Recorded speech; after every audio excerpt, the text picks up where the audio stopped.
एकादशी को व्रत रखने वाले सारे विष्णु भक्ता ने मारी तरफ से राम राम। आज आपा सुनांगा सारे पापा को नाश करने वाली पाप मोचनी एकादशी की कथा। ई एकादशी को व्रत करनो मनुष्य गए सारा पाप नष्ट हुए, जीवन गए सारे सुखों को भोग करके अंत में भी ने मोक्ष की प्राप्ति वे। श्री हरि विष्णु के चरणा में ध्यान लगा और प्रसन्नचित मनु एकादशी की व्रत कथा शुरू करा। लक्ष्मीपति नारायण की जय हो। पांडु पुत्र अर्जुन भगवान श्री कृष्ण ने कहने लग्या कि हे मधुसूदन, थे मने फागुन के महीने में शुक्ल पक्ष में आने वाली एकादशी जकी ने आमलकी एकादशी के नाम जाने बिंगे बारे में बहुत ही विस्तारों बतायो। तो अब मेरी इच्छा है कि चैत के महीने के कृष्ण पक्ष में जकी एकादशी आवे बिंगे बारे में भी बताओ। बी एकादशी को नाम की है, इन एकादशी को व्रत करने को विधान की है, इन दिन कौन सी कथा सुननी चाहिए, आज मैं सारो कुछ जानना चाहूँ। तो अर्जुन की बात सुन के श्री कृष्ण भगवान कहने लग गया कि अर्जुन, चैत के महीने में कृष्ण पक्ष में जकी एकादशी आवे बिना पाप मोचनी एकादशी के नाम जाने जावे। एक बारी पृथ्वीपति राजा मदानता लोमेश ऋषि ने आई बात पूछी जकी ते मन पूछी है, तो मैं तन वो ही बतास्यूं जको ऋषि लोमेश राजा मदानता ने बतायो। एक बारी राजा मदानता धर्मगा ज्ञाता महर्षि लोमेश ने पूछो कि हे ऋषि श्रेष्ठ, मनुष्य वास्ते ईशो कोई व्रत या तपस्या बताओ जकम बिंगे सारे पापा को ना सूचे। अलग अलग योनिया में जन्म लेगे मनुष्य अनेक प्रकार के दुखा ने भोगे, तो बा वास्ते ईशो कोई सरल उपाय बताओ जकन करने हूँ सारा न पापा हूँ बहुत ही जल्दी छुटकारो मिल जाए। राजा मदानता की बात सुन और महर्षि लोमेश कहने लग गया कि हे नरपति, चैत महीने के अंदर कृष्ण पक्ष में जकी एकादशी आवे बा पाप मोचनी एकादशी है। जिसो बिंगो नाम है विशो बिंगो काम है।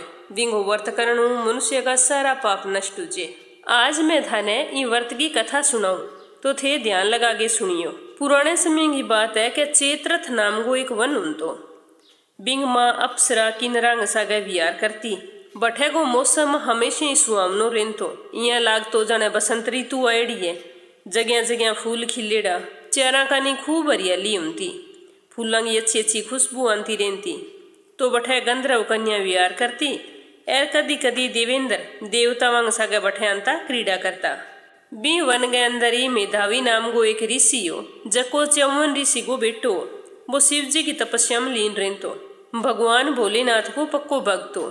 तो एक दिन भी वन के अंदर एक मंजू गोसा नाम की एक अप्सरा आई। तो बण मेधावी ऋषि ने देखियो तो देख गेर बी पर मोहित होगी, तो बिने भी आपका नहीं आकर्षित करने का उपाय सोचने लगी। तो थोड़ी सी भी दूर बैठ और वीणा बजा गेर बहुत ही मीठे स्वर में गाने लगी। तो मेधावी ऋषि भी युवावस्था में काफी अष्टपुष्ट हो, सुंदर हो, जवान हो, बण यगो पवित्र दंड धारण कर रखियो। तो वो देखने में तो सुंदर लागे, देख गई लगे जिया दूसरो कामदेव सामने खड़ी हुए। तो अभी मुनि ने देख गे कामदेव के वश में वेड़ी मंजू गोसा धीरे धीरे मधुर वाणी माँ वीणा पर गानो शुरू कर दियो। तो जिया ही मेधावी ऋषि मधुर गान सुनियो तो बना आपकी आंख खोली, तो सामने देखियो भी बहुत ही सुंदर अप्सरा खड़ी है। तो बिंगो सौंदर्य देख गे बी पर मोहित हो गया, धीरे धीरे मुस्कुराने लग गया। तो मंजू गोसा भी मेधावी ऋषि ने यहाँ मुस्कुरान तो देख गई और बिंग नजदीक आ गई।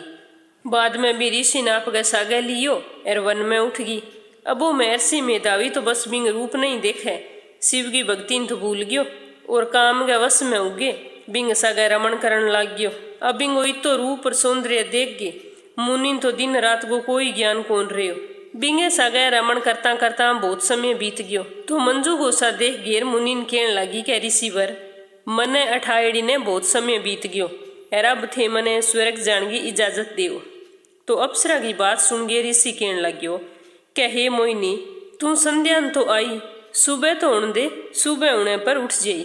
तो यहाँ केर मुनि बिन तो फिर रोक ली और अप्सरा ऋषि की बात सुन गे रुक गई, क्योंकि जानो तो बाबी कौन सा वही।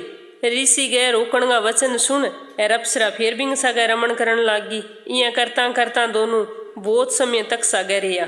तो मंजू गोसा एक दिन फिर ऋषि ने कहो कि हे विप्र, अब तो थे मन स्वर्ग जान की इजाजत देव, मन बहुत समय हो गयो आईन। तो बिंगे रूप रंग पर मोहित वीड़ो मुनि कहने लग्यो कि हे रूपसी, अजय कठे ज्यादा टाइम हुई है, थोड़े वक्त और रुको, अभी के जल्दी है जानेगी। तो मुनि की बात सुन गे अप्सरा कहने लगी कि ऋषिवर, थारी रात तो बहुत लंबी है, थे खुद सोच के देखो। भी मैं थारे कने आई, बी बाद की तो वक्त बीत गयो, अब अठे ज्यादा रुकणो सही कोनी वेगो। अगर उचित है तो थे बताओ। तो अप्सरा की बात सुन गे मुन्नी ने आपके समय को ज्ञान होयो, अरे वो सोचन लग्यो। तो सोचे बिन सारो ज्ञान हो गयो। भी मनी सागे रमण करता करता 57 साल बीत गया। तो बन भी अप्सरा ने काल समझ लियो।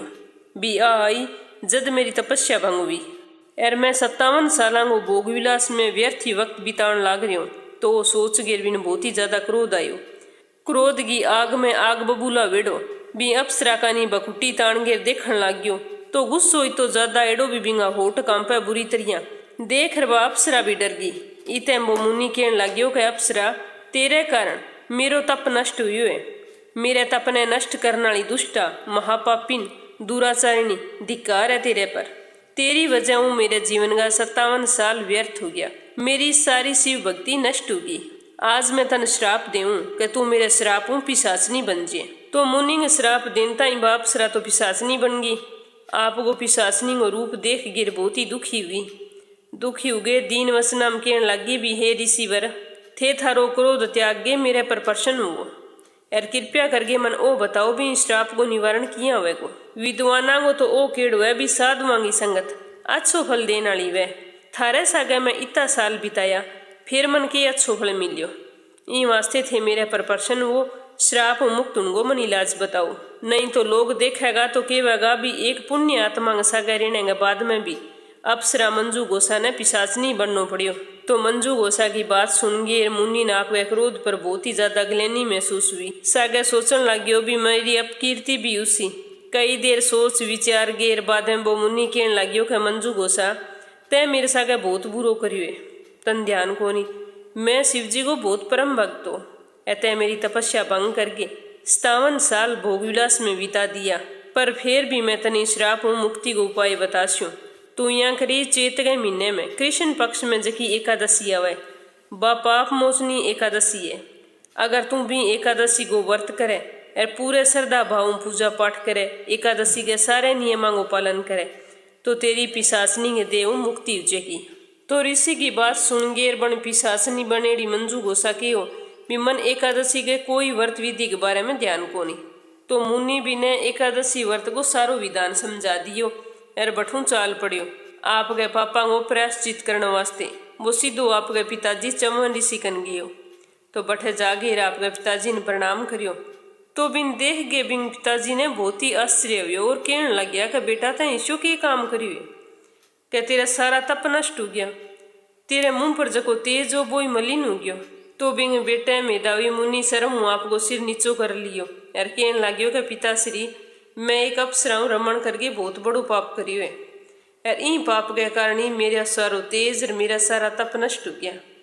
अब मैं धारकन आयो भी थे मन बताओ ई पाप छूटने को के उपाय वेगो। तो आपके बेटे की बात सुन जमन से की हो के बेटा तू चेत के महीने के अंदर कृष्ण पक्ष में जकी पाप मोचनी एकादशी आवे बिंगो व्रत विधि पूर्वक कर, ए श्रद्धा भाव कथा सुन, एकादशी के सारे नियमों को पालन कर। तो एकादशी व्रत के प्रभाव तेरा सारा पाप नष्ट हो जीसी। तो मेधावी मुनि तो भाई आपके जी पिताजी के हो बिया पाप मोचनी एकादशी को व्रत पूरे विधि विधानों करियो, सारे नियमों को पालन करियो और द्वादशी के दिन ब्राह्मणान भोजन करा गे फिर व्रत को पालन करियो। तो एकादशी व्रत के प्रभाव बिंगा सारा पाप नष्ट हो गया। और बिन्ने मंजू गोसा अप्सराई पाप मोचनी एकादशी को उपवास करियो। तो एकादशी व्रत के प्रभाव बिंगे पिशाचनी के दे तो छूट गई, ऐ सुंदर रूप धारण करके ऐ स्वर्ग लोक उठी। तो आ कथा सुनागे लोमेश मुनि कहन लाग्या मदानतान कह हे राजन ई पाप मोचनी एकादशी के प्रभाव सारा पाप नष्ट हो जे। आ पाप मोचनी एकादशी की कथा है, इन सुनने हूँ इनको पाठ करनो अपान इतो फल मिले के जितो अपाने 1000 गौआ दान करा जद मिले। ई एकादशी के उपवास को इतो फल है कि ब्रह्म हत्या, कोई सोनो चुरावे, मदपान करे, परायो रमण करे तो इससे भयंकर पाप हुए बेनष्ट हुए, अंत में स्वर्ग लोक की प्राप्ति वे। तो श्री कृष्ण भगवान के मुँह लोमेश ऋषि की सुनाईडी या कथा सुन गे अर्जुन कृष्ण भगवान ने प्रणाम करके कहने लग्या कि हे प्रभु आ कथा सुन गे तो मेरो जीवन धन्य हो गयो। 11 माता की कथा। बोलो ग्यारस माता की जय हो, बोलो विष्णु भगवान की जय हो, बोलो लक्ष्मी माता की जय हो। एक समय की बात है, एक गांव में एक बूढ़ी माई रहती। वह हमेशा एकादशी को निर्जल व्रत करे करती। बहुत ही भक्ति भाव पूजा अर्चना करती और एकादशी के सारे नियमों को पालन करती। बिंग बेटा बहू पोता पोती खूब ठाट बाटा व्रत करण की इसी कोई बात को नहीं। फिर भी बा एकादशी को व्रत बहुत ही श्रद्धा भाव सारे नियमों को पालन करके रखती। बिंग व्रत रखने को कारण वो भी बेटे पोतांगी बहुआंगी पोतियांगी सारांगी लंबी उम्र हुए। जब मैं 100 वर्ष पूरा करूं तो मेरे घर में खूब ठाट हुए। मेरे घर में कोई भी बकरिए को कान भी खांडो नहीं होना चाहिए। तो बिंगो एक दिन गैस को वर्तो सुबह जल्दी उठी नहाई धोई व्रत को संकल्प लियो पूजा पाठ करी। गर्मी का दिन ना बुरी तरह प्यास लागी तो बड़ मन ने कठोर करके और आपकी प्यास ने रोकी रखी। दिन में पूजा पाठ करती रही, कथा सुनी, विष्णु भगवान का जाप करया और पंडित जी घरे एक मिट्टी को पात्र भर गे ऐसा ऋतु फल दान में देगी आई। सारे दिन पानी गो और दान पुण्य करती रही। तो गर्मी के कारण बूढ़ी तो ही वह बिन बहुत ही ज्यादा बेचैनी होने लगी। तो वह बार बार पानी गुल्ला करे मुंह धोवे तो थोड़ी देर तो रात मिले फिर भी तो वो ही हाल। तो वह कई देर तो बारे जागे पानी में बैठी रही।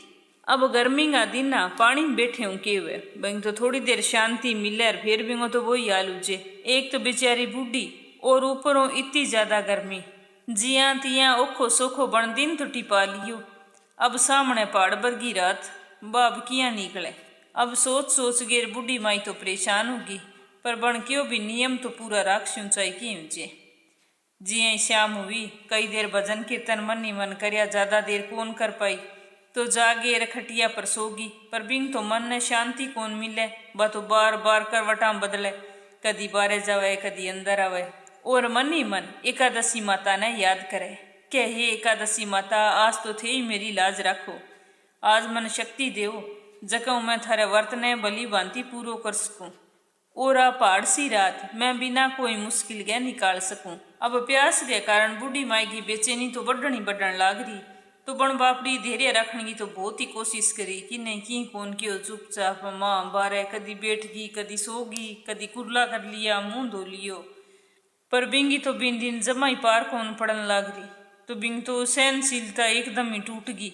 तो बा तो जोर जोर आवाजा लगान लागी भी मन बचाओ। तो घर का टाबर बेटा पोता भगवान सारा सुनियो भी आज माता जी के क्या हो गयो। सारा बाग गिर इकट्ठा हो गया, अड़ोसी पड़ोसी आ गया। आगे सारा बूढ़ी अम्मा के खटिया का चारों ओर इकट्ठा हो गया और पूछन लग गया कि अम्मा जी के हो गयो था ने या किया चिल्ला हो बुरी तरिया। तो बिंगी बहू बतान लगी कि माँ जी अब इतनी उम्र का हो गया, कितनी बार कहती हो भी एकादशी को व्रत करना छोड़ दियो, इंगो उदापन कर दियो। इतनी उम्र के अंदर व्रत करना ठीक कोनी, पर एक की बात माने ही तो कोनी। तो वह बूढ़ी अम्मा कहने लगी कि आज तो मेरा प्राण निकलने लग रहा है, पर पानी तो मैं फिर भी कौन पीऊँ। थे यहाँ करो मेरी छाती पर कोई छोटो सो मंग लियो पानी को भरगे रख दियो। तो बिंगो पोतो बापड़ो बाजगे सी गयो, एक छोटो सो गड़ो लियो बिन पानी भरगे लिया आपकी दादी की छाती पर रख दियो। तो बन थोड़ो सो आराम मिलियो। तो बिन शांति मिली जन बिंगी बापड़ी की आंख लाग गई। सारा अड़ोसी पड़ोसी आपके घरे उठ गया, बेटा बहू पोता सारा सो गया भी चलो भी एक बारी अम्मा जी सो गया इतने दिन निकल जाएगो फिर आपके व्रत को पारण कर लेसी। पोता पोती बापड़ा छोटा आपकी दादी को हाल देख गेर दुखी तो हुआ, पर इलाज भी कियो भी दादी केनो तो माने को नहीं, एकादशी को व्रत तो राखसी। तो सारा विष्णु भगवान ने याद करता करता जागीर आप के कमरे में सो गया। तो एकादशी माता सोचन लगी क्या बूढ़ी अम्मा है तो बहुत ही ज्यादा कठोर है, पानी तो कौन पिए, मन जागे रिंगी परीक्षा लेनी उसी। मैं देखूं भी आ बूढ़ी अम्मा सच में ही पानी कौन पिएगी। इन ध्यान लगे कि भी दिन उग गयो या कोनी उग गयो। ओ सोच गे एकादशी माता तो आपको मुर्गे को रूप लियो और बूढ़ी माई के घर के बाहर जाग गिर आवाजा लगान लग गयो। तो मुर्गे की आवाज सुनता ही बूढ़ी माई की आंख खुल गई। जल्दी सी बापड़ी खड़ी हुई और बारे आई, देखन लगी भी अजय ताई तो तारा है आसमान गे माँ और जको तारो दिन उगते टाइम दिखे करे वो तारियो तो जे निकलियो ही कोनी। आज आ की बात हुई के मुर्गो रात नहीं आवाज लगान लाग रही है। तो बेचारी मुश्किलों तो सोई एर बाजार खड़ी हुई एर सोचो कोई देर इतने बिन तो फिर प्यास लाग गई। अब प्यास के कारण बिंगो मन बहुत ही ज्यादा यहाँ विचलित होने लग गयो। बढ़िया सोचो भी के करूँ, आज जान तो निकलेगी, पानी पी लूँ या ना पीऊँ, दिन तो जे को नहीं उगेड़ो। पर बण मन में निश्चय करियो भी आज चाहे जान निकल जाए, पर आज को व्रत तो मैं पूरा करके ही छोड़स्यो। सोचती सोचती खटिया पर जागीर सोगी। तो एकादशी माता सोचो भी फेर ही परीक्षा लेऊं, अणत पानी कौन पियो। तो बण एक छोटी सी बालिका को रूप बनायो, अरे एक गिलास में शरबत लेगी रे बिंग सिराना आर खड़ी होगी और जोर जोर में बोलन लगी कि दादी जी सवेरो हो गयो, जल्दी सी खड़िया वो हाथ मुंह धो लियो, शरबत पी लियो। काल का परेशान होने लाग रहा, देखो मैं भी थाने देख के कितना दुखी होने लाग रहा। तब बण बूढ़ी अम्मा आंख खोली और सामने शरबत को गिलास देख गिर बापड़ी गया, मन ललचान लाग गयो भी पी लूं के। फिर अचानक ही अम्मा के मन में याद आयो भी आज तो व्रत है। तो बण वापिस आंखें बंद कर ली, वो शरबत आलो गिलास बण कौन पकड़ियो। तो बच्चों को रूप धारेड़ी एकादशी माता आपको शरबत को गिलास ले वापिस उठ गई। थोड़ी देर में बूढ़ी अम्मा निया लाग्यो कि जिया कणी बिने कुएं में पटक दी। अरे बा कुएं में पड़ी पड़ी हाथ पैर मारन लाग रही है, पानी भी मुंह के ऊपर कर जान लाग रही है। तो बण आपको मुंह कस के बंद कर लियो, एक बूंदी पानी मुंह में कौन जान दियो और आपके व्रत को पालन करती रही। मन ही मन एकादशी माता ने विष्णु भगवान ने याद करती रही। तो अचानक ही बिन इया लागन लाग्यो के सामने आग लागी। एर भी बहुत ही ज्यादा गर्मी होगी, एर प्यास इतनी ज्यादा होगी भी प्राण निकलेगा। लेकिन बूढ़ी अम्मा आपके प्रण की पक्की रही, पानी फेरी कौन पियो। उठ के बैठ गई और एकादशी माता ने याद करने लगी। तो बिने अचानक ही बारह प्रकाश दिखाई दियो, जिया सुबह उगते टाइम हुए बिया बिने प्रकाश दिखियो। तो वह खड़ी उगेर बारे आई, बारे आगे देखियो तो बण आपके तारे का नहीं ध्यान करियो तो वो तारो थोड़ो थोड़ो उगण लाग रियो। तो बण क्यों भी अजे तो सवेरे होने का माँ 3-4 घंटा की देरी है। तब वह फिर शांत होगी बापड़ी, इन्हें बिने घूमन फिरन लग गई। तो एकादशी माता तो आ बात अच्छी तरह समझ गई, बिया बूढ़ी अम्मा की तरीका हुई आपको व्रत तोड़े को नहीं, पूरे नियमों आपके व्रत को पालन करेगी, चाहे मैं कितनी कोशिश कर लियो। तो 11 के व्रत की इतनी सच्ची और पक्की भगत देख के 11 माता बहुत ही खुश हुई और बूढ़ी माई ने आशीर्वाद दियो। जका भी शरीर में बापड़ी के सत वापर गयो। तो आराम हो बचेड़िया 3-4 घंटा निकल गया। फिर सवेरे हो गयो, सवेरे होता ही बूढ़ी अम्मा फिर स्नान करियो, भगवान विष्णु के पूजन पाठ करियो, एकादशी माता की कथा सुनी, ब्राह्मणान बुलाया, अरबा ने भोजन करवायो। भोजन करवा गए फिर बहुत ही राजी हो गए, दान दक्षिणा दे गए, राजी मनुबा ने विदा करया। बिंगे बाद में एकादशी माता ने विष्णु भगवान ने याद करके कियो भी हे भगवान, अगर मेरा कोई ई व्रत के माँ भूल चूक होगी है तो मन माफ करियो और मेरे परिवार पर थारी कृपा दृष्टि बनाई राखियो। बिंगे बाद में बूढ़ी अम्मा जल ग्रहण करियो और बाद में आपके व्रत को पारण करियो। तो बूढ़ी माई ने एकादशी व्रत को बहुत ही ज्यादा पुण्य फल मिलियो। पूरे विधि विधानों व्रत करने के प्रताप हो बूढ़ी माई की उम्र तो लंबी होगी, घर में पूरा ठाट हो गया। अब बूढ़ी माई के घर में कोई चीज की कमी कौन रही, सुख सुविधा का सारा साधन बूढ़ी माई के घर में हो गया। बिंगे बाद में बूढ़ी माई की बहुआ भी एकादशी को व्रत रखने लगी। अब सासू बहुआ 12 मासी एकादशी का व्रत रखती, पूजा पाठ करती, कथा सुनती और दूसरे दिन ब्राह्मणान भोजन कराकर व्रत को पारण करती। तो एकादशी माता के व्रत के प्रताप हो इन संसार का सारा सुख भोग गए और बूढ़ी माई अंत में बैकुंठ धाम ने गई। तो बूढ़ी माई के जीवन में एकादशी माता को चमत्कार इया हुयो। हे एकादशी माता, जिसो व्रत को फल बूढ़ी माई ने दियो विशो सारा नहीं दियो। जको व्रत राग गे थारी कथा की वे कथा सुने या हुंकारा भरे बिंगी सारी मनोकामना पूर्ण करियो। तो आई पाप मोचनी एकादशी की कथा। अब आपा सुनांगा 12 मासी एकादशी की व्रत कथा। आप यहाँ ने हर एक 11 के व्रत में जरूर सुननी चाहिए। कथा समाप्त होता ही कमेंट बॉक्स में विष्णु भगवान को जयकारो जरूर लगाइयो। हे विष्णु भगवान, कथा कहने में सुनने में अगर कोई भूल हो जाए तो भूले भक्ता ने माफ करियो।